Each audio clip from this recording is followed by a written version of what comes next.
नमस्कार दोस्तों, मैं हूं दीपक दहिया। नवदीप टुडे टीवी में आपका स्वागत है। देश की राजधानी दिल्ली में व्यापार स्थापित करना एक टेढ़ी खीर हो चुका है।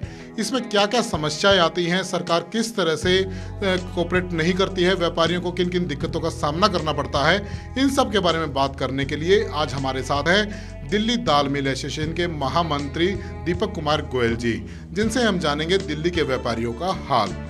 दीपक जी, अगर इन लघु उद्योगों की बात करें तो किन किन प्रक्रियाओं का इसमें सामना करना पड़ता है और किस तरह से लाइसेंस लिए जाते हैं और क्या क्या कठिनाइयां व्यापारियों को उनका सामना करना पड़ता है? देखिए, आज के समय में केंद्र शासित राज्य है दिल्ली, जिसमें 3 तरीके की सरकारें यहाँ पे हमारे ऊपर एप्लीकेबल होती हैं। निगम, दिल्ली सरकार और केंद्र सरकार। हमें आज लघु उद्योग स्थापित करने के लिए बहुत ही ज़्यादा डिफ़िकल्टीज़ का सामना करना पड़ता है। तरीके लाइसेंस अलग अलग अथॉरिटीज़ से लेना एक अपने आप में ही बहुत बड़ी मशक्क़त है। व्यापारी व्यापार करे या इन लाइसेंसों के पीछे भागे। एमसीडी लाइसेंस अपना अलग देती है, दिल्ली सरकार अपना अलग देती है। कुछ डिपार्टमेंट दिल्ली सरकार पे हैं, कुछ डिपार्टमेंट दिल्ली नगर निगम पे हैं, और कुछ राज्य के अधिकार से ऊपर जाते हैं जो केंद्र के पास जाते हैं। कुछ लाइसेंसों के लिए हमारे को केंद्र सरकार पे जाना पड़ता है। हमें एक इंडस्ट्री स्थापित करने के लिए आज के समय में बहुत ही ज़्यादा डिफ़िकल्टीज़ गवर्नमेंट डिपार्टमेंटों की तरफ से आ रही है, जबकि प्रधानमंत्री जी समय समय पर अपने कहते रहे हैं कि लाइसेंस प्रक्रिया और अफसर के पास ना जाके एक सिंगल विंडो स्थापित की जाए जिससे इंडस्ट्री स्थापित हो सके। सिंगल विंडो का आइडिया प्रधानमंत्री जी का जब लेके आए थे तो हम व्यापारियों में एक आशा जगी थी कि अब हमें जगह जगह अलग अलग डिपार्टमेंटों में नहीं जाना पड़ेगा, अलग अलग फीस प्रक्रिया से नहीं जाना पड़ेगा, जबकि हम सारे नियम कानून पूरे करना चाहते हैं और करते हैं, परंतु सरकार नहीं करने देना चाहती। अफसर कह लीजिए, सरकार कह लीजिए, उनकी अपनी जो इच्छा शक्ति है वो इसको पूरा नहीं कर पा रही। दीपक जी, जो लाइसेंस अगर किसी विभाग के लिए लेते हैं तो कौन कौन से डिपार्टमेंट इसके लिए एप्लीकेबल होते हैं? एक फैक्ट्री मालिक को किन किन विभागों के चक्कर काटने पड़ते हैं? देखिए, आज अगर हम दिल्ली में कोई लघु उद्योग स्थापित करना चाहते हैं तो उसके लिए हमें शुरू से काफ़ी लंबी प्रक्रियाओं से गुजरना पड़ता है। पहले हमें एमसीडी फैक्ट्री लाइसेंस लेना है, औद्योगिक क्षेत्र में जगह लेके उसको आज बिल्डिंग बनाने से लेके फिर उसके बाद लाइसेंसिंग प्रक्रिया में जाना एक अपने आप में बहुत ही मुश्किल और दर्द भरा, कांटों भरा रास्ता है। एमसीडी फैक्ट्री लाइसेंस लेना, जो कि पहले बहुत ही इजी था, वन टाइम लिया जाता था, परंतु अब कुछ 2-3 सालों से इसकी प्रक्रिया को बहुत ही जटिल और बहुत ही कष्टदायी बना दिया गया है।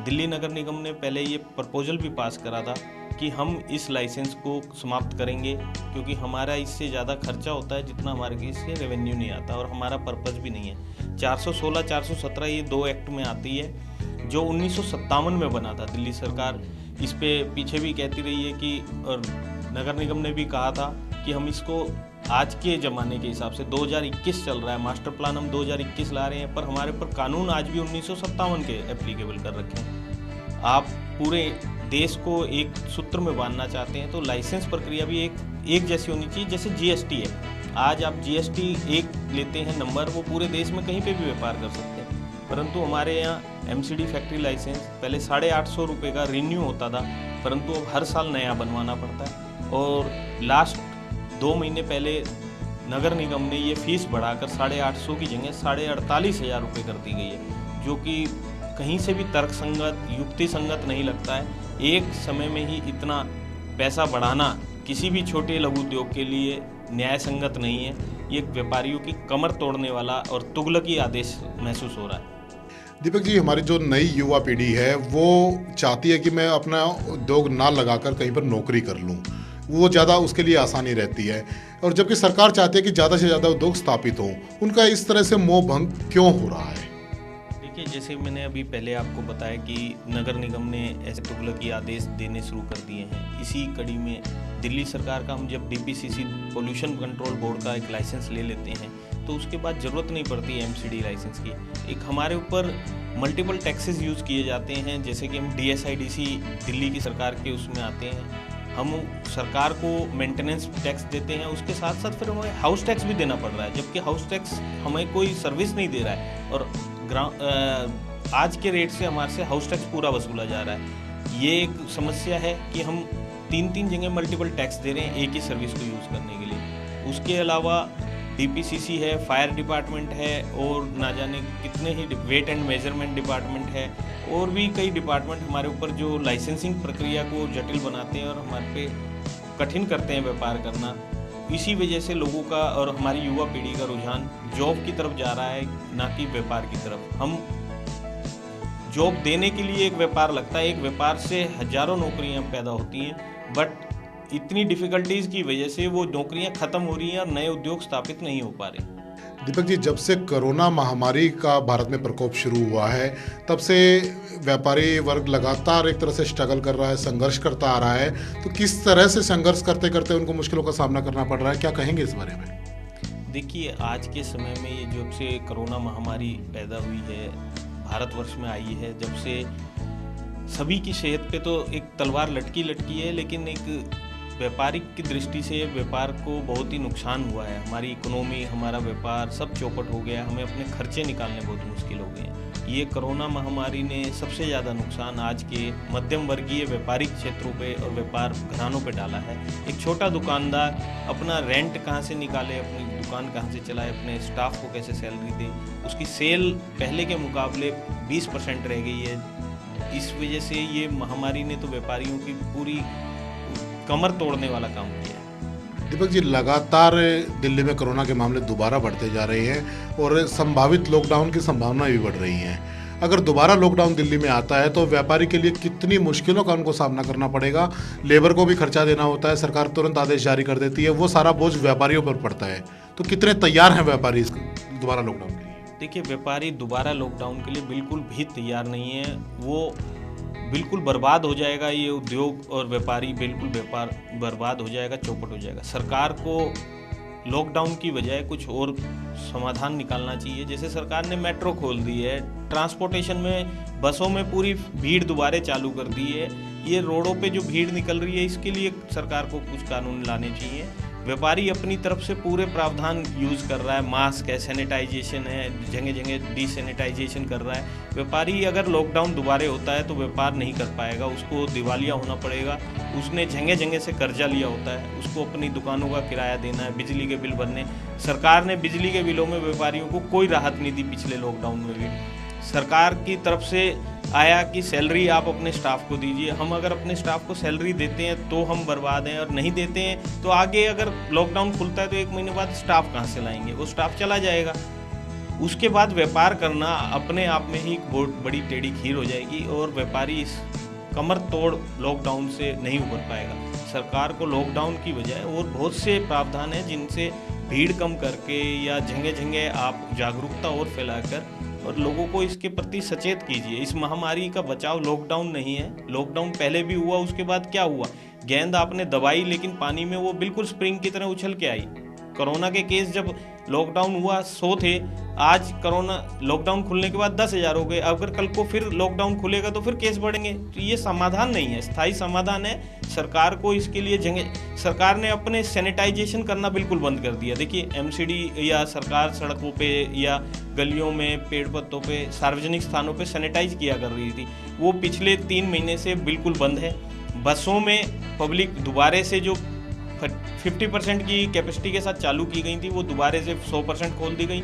मेट्रो खुल गई, सार्वजनिक जगह जिम खुल गए, आपके रेस्टोरेंट खुल गए, परंतु इनको प्रॉपर सैनिटाइजेशन नहीं किया जा रहा है और एक स्कैनिंग नहीं की जा रही है। आप टेस्टिंग बढ़ा रहे हैं, उसका रिजल्ट आ रहा है कि कोरोना पॉजिटिव की रिपोर्ट बढ़ती जा रही है, परंतु टेस्टिंग के साथ साथ आपको और चीज़ें बढ़ानी पड़ेंगी। लॉकडाउन एक स्थायी या परमानेंट समाधान नहीं है। टेम्परेरी आप किसी को अगर ठीक करके उसको आग की भट्टी में धकेल देंगे तो व्यापारियों के लिए दिल्ली जैसे शहर में व्यापार करना मुश्किल हो जाएगा।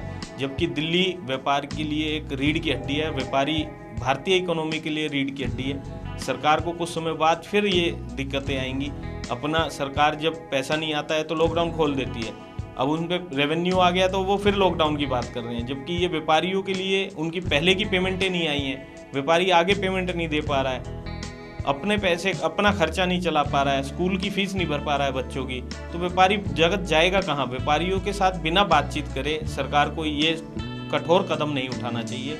हम इसका पुरजोर विरोध करते हैं। आप एसोसिएशनों की बात करिए, उनकी समस्याएं सुनिए, व्यापारियों की समस्याएं सुनिए, उनके समाधान निकालिए और इस कोरोना महामारी को फैलने से रोकने के समाधानों पे विचार विमर्श कीजिए। ऐसे नहीं कि आपने एक केस बढ़ रहे हैं, डेथ रेशो बढ़ रहा है, वो सबके लिए दुखदाई है, वो हमारे बीच के हमारे ही परिवार के आदमी जा रहे हैं, परंतु उसका समाधान ये नहीं है कि आप हमारी इकोनॉमी को या हमारे व्यापार को चौपट कर दें। दिल्ली में व्यापार करने के लिए दीपक जी, दिल्ली का व्यापारी सरकार से क्या चाहता है, चाहे वो दिल्ली नगर निगम हो, चाहे दिल्ली सरकार हो या केंद्र सरकार हो, किस तरह के वो समर्थन की उम्मीद करता है ताकि वो बेहिचक होकर अपना व्यापार कर पाए?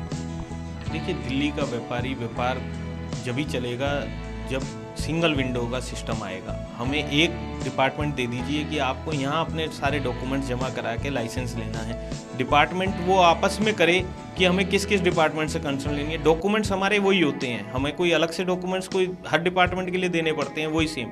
एक बार हमने कंप्यूटर में अगर वो डॉक्यूमेंट सरकार की विंडो पे अपलोड कर दिए, उसके बाद सरकार उसको स्क्रूटनी करे, पर्सनल लेवल पे करे, अफसरों के द्वारा ना करे, क्योंकि वो अफसरों के द्वारा होने से वो रेंडमली चेकिंग नहीं होती है, फिर उसमें लिया दिया शामिल हो जाता है। मैं कहना चाहूँगा कि सरकार से कि हमारे जो डॉक्यूमेंट स्कैन होके आते हैं वो सिंगल विंडो पे एक लाइसेंस, एक फ़ीस होनी चाहिए, जिससे हम अपना व्यापार सुचारू रूप से कर सकें और दिल्ली में उद्योग बढ़े, व्यापार बढ़े, नौकरी बढ़े, सरकार को भी उससे आमदनी है और व्यापारियों को भी अपना रोजगार चलाने में आसानी होगी। वो व्यापार की तरफ ज़्यादा ध्यान देगा, ना कि इनकी तरफ डिपार्टमेंटों के चक्कर काटने से। आप छोटे व्यापारियों की तरफ देखते हैं, बड़े व्यापारियों की तरफ देखते हैं, मीडियम व्यापारियों की तरफ कोई ध्यान नहीं है। छोटा व्यापारी कोई लाइसेंस लेता नहीं, उसको कोई ज़रूरत ही नहीं है, वो कहता मेरे पास है ही नहीं इतना, तो लेगा क्या।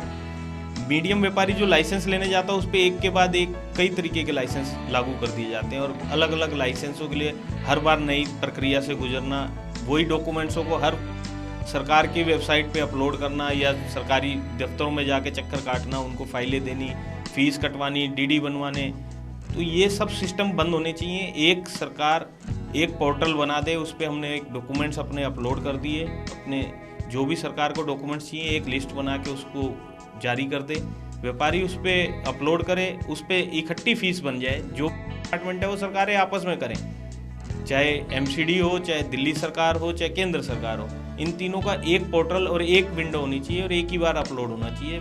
ये ईयर में होना चाहिए, ये नहीं कि आज 2 महीने में कोई सा डॉक्यूमेंट्स देना है, किसी महीने बाद कुछ देना है, आज इसकी फ़ीस है, आज उसकी फ़ीस है, आज इस डिपार्टमेंट की फ़ीस बढ़ गई, आज उस डिपार्टमेंट की फ़ीस बढ़ गई। इस लाइसेंस को लेने के लिए हमें दिल्ली के दूसरे कोने जाना है, इस डिपार्टमेंट का लाइसेंस लेने के लिए हमें फैक्ट्री छोड़ के दूसरे डिपार्टमेंट जाना है। तो ये जगह जगह व्यापारियों का चक्कर कटना बंद हो और उनकी फ़ीस एक निर्धारित हो, एक एरिया वाइज हो, एक कैटेगरी वाइज हो। आज हम व्यापार कर रहे हैं अपने 50 गज की ज़मीन में, एक व्यापारी व्यापार कर रहा है 5000 गज की ज़मीन में, तो हम दोनों पे एक ही फीस, एक ही तरीके का लाइसेंस, ये नहीं होने चाहिए। हमारे को रिलैक्सेशन मिलना चाहिए, जिससे छोटे उद्योग भी आज बड़े उद्योगों के साथ कंधे से कंधा मिला के देश की उन्नति में कार्य कर सकें। हमें वो फीस देनी पड़ती है जो एक 5000 गज वाली बड़ी इंडस्ट्री को देनी पड़ती है, हमें वो हमारे ऊपर भी वही कानून लागू होते हैं जो एक बड़ी इंडस्ट्री पे लागू होते हैं, जबकि हमारे पास इतना इंफ्रास्ट्रक्चर नहीं है, हमारे पास इतनी पूंजी नहीं है, हमारे पास इतने पढ़े लिखे और वो हम एजुकेटेड नहीं है, तो हम इन चीज़ों को पूरा नहीं कर पाते। इसकी वजह से हमें कानून तोड़ना पड़ता है और कानून तोड़ने पे अगर कोई व्यापारी कानून तोड़ता है तो वो अपनी मर्जी से नहीं तोड़ता और उसको बहुत दिक्कतें आती हैं, आगे चल के कानून के दायरे में फंसता है तो वो उसकी सारी जमा पूंजी लुट जाती है और बहुत ही ऐसी अनेक तरीके की दिक्कतें आती हैं। हम चाहते हैं सरकार से एक सिंगल पोर्टल, सिंगल विंडो, ये सिस्टम जल्द से जल्द दिल्ली में भी लागू हो। दिल्ली के व्यापारियों की आवाज़ उठाने के लिए आज दीपक कुमार गोयल जी, जो दिल्ली दाल मिल एसोसिएशन के महामंत्री हैं, इन्होंने हमारे साथ बातचीत की, उनकी व्यापारियों की आवाज़ को उठाया और हमारा पूरा प्रयास रहेगा कि संबंधित विभागों तक, संबंधित अधिकारियों तक हम व्यापारियों की आवाज़ को पहुंचाने में सक्षम रहें।